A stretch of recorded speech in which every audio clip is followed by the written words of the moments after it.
voice. The world's only flying elephant. Dumbo was a 1941 animated musical by Walt Disney Pictures, following a baby elephant named Dumbo Jr., or Dumbo as the other elephants cruelly call him, who was shunned by his peers of the circus due to his giant ears. But, with the help of a tiny mouse, maybe, just maybe, he can learn to fly. Oh wait, the title card promise was talking about the remake, wasn't it? Alright. So this movie is a remake of the original animated classic by director Tim Burton. Now, I'm a huge fan of... You know what?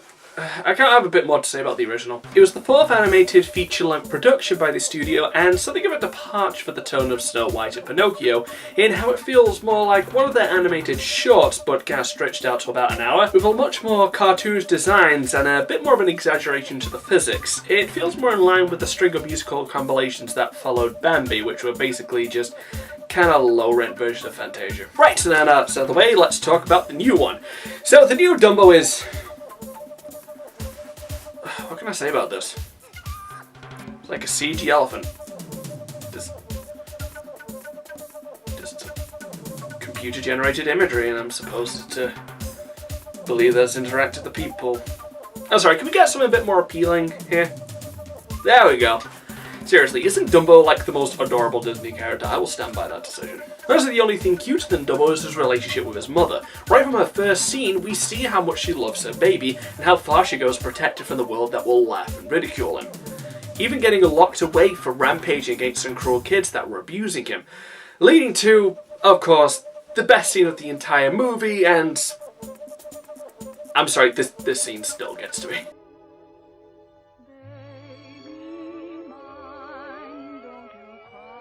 Every scene with these two is precious. Dumbo himself is extremely likeable, and it's downright heartbreaking when you see anything bad happen to him.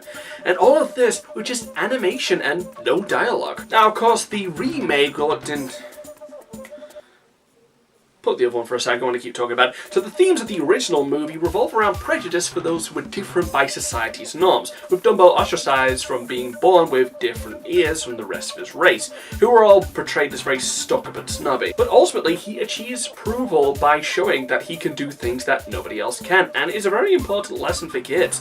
Because there are a lot of things that kids and society will pick on people for. Just how you dress, how you talk, things that you're into. Maybe you like to put Power Ranger toys and your DVD collection together, and people come around and they start pointing and laugh at you, and it's not that weird, Mom, but this film shows that not only can you overcome these prejudices, but you can find out what's special about you and turning what people consider to be a handicap into an advantage. Now, the remake has fantastic music, but you know, it's Danny Elfman. I mean, kind of saw that coming. Nah, I'm not going to talk about that. I'm going to talk about the original a bit more. So, the music is fantastic, with simple songs like Mr. Stork, the catchy Casey Jr. song, and, of course, let's not forget this heartbreak. Seriously, even now it still gets to me. And, of course, we have this madness. Look out! Look out!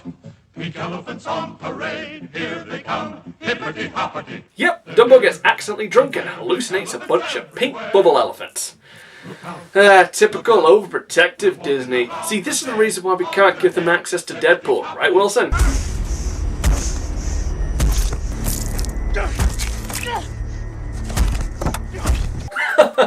He loves car doors.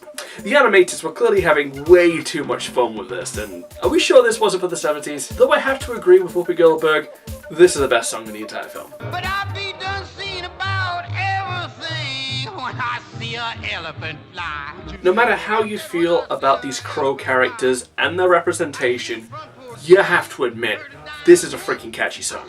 Alright, and if you want me to comment on the racist crows, look at me. Is this a complexion of a man who should be anywhere near this issue? Well, this review got out of my comfort zone real quick. Plus, I think I got a little bit off topic. Was I supposed to be talking about the remake?